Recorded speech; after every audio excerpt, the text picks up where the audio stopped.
Saudações a todos, meu nome é Elion Gotti Neto e esse é o nosso segundo bate-papo sobre o programa Mais Médicos para o Brasil. E hoje eu gostaria de falar um pouquinho do contexto político da Lei dos Mais Médicos e falar um pouquinho de filosofia da política, história do pensamento e como a gente chega até hoje a analisar essa situação. Então, para a gente entender o contexto, é importante que a gente compreenda também um pouquinho do imaginário cultural e político de nossa sociedade. Então, a gente viajará aí ao longo da história e precisamos compreender um pouquinho de filosofia política. Há diferentes visões da política. Há uma visão platônica e aristotélica de que a política ela visa promover uma cidade melhor, uma polis melhor, visa, no caso de Aristóteles, promover as virtudes, né, do cidadão, do habitante da polis. A gente passa por uma filosofia, né, de caráter cristão, representada aí por Agostinho de Hipona, Tomás de Aquino e vários outros, né, como João da Salisbúria, e na filosofia política do cristianismo, né, que predominou na Idade Média. A gente tinha lá aquela visão de uma sociedade humana imperfeita que poderia almejar uma aproximação da cidade de Deus, Agostinho usava essa terminologia, ou poderia buscar por meio da razão, né, amparada pelos valores da cristandade, tentar buscar um modelo melhor de sociedade, a visão de Tomás de Aquino. Mas as coisas começam a mudar um pouquinho quando a gente chega na Idade Moderna e a gente tem o prevalecimento de uma visão mais maquiavélica, né? Uma estratégia mais de busca do poder pelo poder. Eu não estou falando que no passado não tinha político vagabundo, político interesseiro. Não, político assim tem em toda a história da humanidade. Mas o discurso político, com Nicolau Maquiavel, por exemplo, ele assume uma postura de busca do poder pelo poder e manutenção do poder como fim último do político. Então, uma visão muito pragmática e amarga da sociedade, vamos dizer assim. Os ideais eles são rebaixados. Seguindo essa linha de Maquiavel, a gente tem todo um movimento secularizado na política, de busca pelo poder, que acaba culminando aí em pensadores mais recentes, como Antônio Gramsci, que ele busca então a hegemonia cultural, o controle da cultura para depois dominar politicamente e economicamente uma nação. Ele, na verdade, faz uma releitura do marxismo clássico e ele focaliza a ação na tomada da cultura, né? Na busca de uma hegemonia cultural. E depois, com essa hegemonia cultural em suas mãos, você chegaria ao poder de uma forma muito mais suave e permitindo menos combate por parte daqueles que fariam oposição. E considerando esse contexto político, essas ideias políticas contemporâneas baseadas em Maquiavel e Antônio Gramsci, em vários teóricos revolucionários, a gente tem uma pergunta a fazer. É do interesse para a manutenção da hegemonia política realmente resolver o problema de saúde da população? Talvez não seja. Talvez seja interessante manter a população dependente do Estado para convencê-la da utilidade e da necessidade de manter impostos altíssimos como o que pagamos no Brasil e para manter a população acreditando que ela realmente precisa muito dos políticos para que possa sobreviver a esse mundo caótico. E às vezes o que nós observamos na política é que a política muitas vezes ela atrapalha mais do que ajuda e esbanja muito dinheiro com corrupção e com ineficiência. Sugiro a leitura do livro do Adriano Gianturco, A Ciência da Política, para quem quiser ter aí uma compreensão melhor de como funciona a política nos dias de hoje.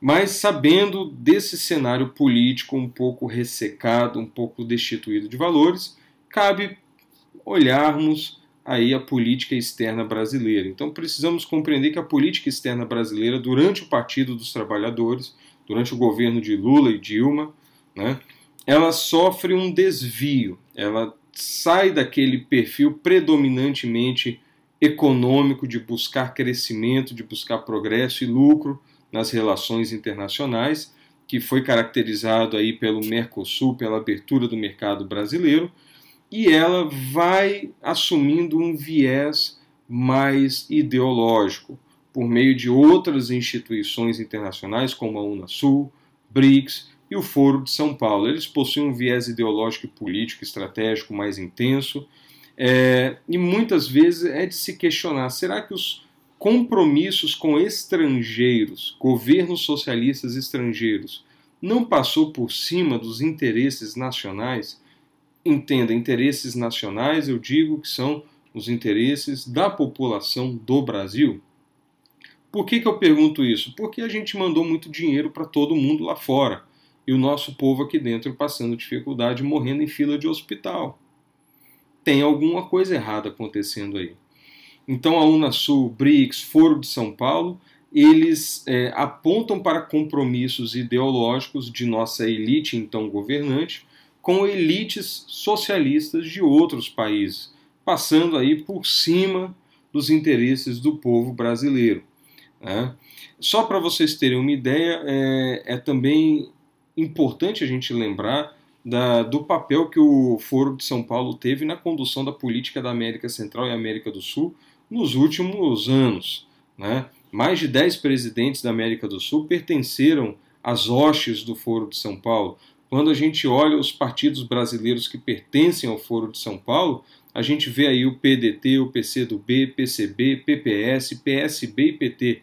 Então todos esses partidos fizeram parte do Foro de São Paulo. Era uma organização internacional de discussões onde se faziam declarações, onde se faziam pactuações, onde políticos brasileiros sentavam lado a lado com narcotraficantes e guerrilheiros que moviam guerrilhas em seus países de origem, terroristas, para discutir política internacional e propor aí medidas em comum. Isso é um dado geopolítico extremamente preocupante. Mas o que a gente observa é que havia então compromissos da nossa elite com elites socialistas de outros países via organizações internacionais como o Foro de São Paulo e o Unasul. E havia então um desvio do papel original que então o Itamaraty, o nosso Ministério de Relações Exteriores, executava para um papel mais ideologizado em termos de radicalismo político e de seleção de alianças estrangeiras que diziam mais respeito aos interesses privados de nossa elite do que aos interesses econômicos do Brasil como um todo. Realmente nossa política externa muitas vezes ela deu prejuízo para a gente perdeu refinaria lá na Bolívia, a gente construiu porto para Cuba, ficou mandando dinheiro do Mais Médicos para Cuba também. Isso também deturpou um pouco da nossa política externa. E a gente precisa compreender um pouquinho da nossa história interna, da política interna e da política interna de saúde e educação em saúde. E aí vale a pena lembrar que em 2003, 10 anos antes do Mais Médicos, Arlindo Chinaglia, do Partido dos Trabalhadores, movia um projeto de lei junto ao Conselho Federal de Medicina, aos Conselhos Regionais de Medicina e à Comissão Nacional de Residência Médica, e nesse projeto de lei ele deixava bem claro que havia um excesso de médicos no Brasil. Eu vou repetir. 2003, projeto de lei falando que havia um excesso de médicos no Brasil. Já apontava naquela época um crescimento de médicos maior do que o da população.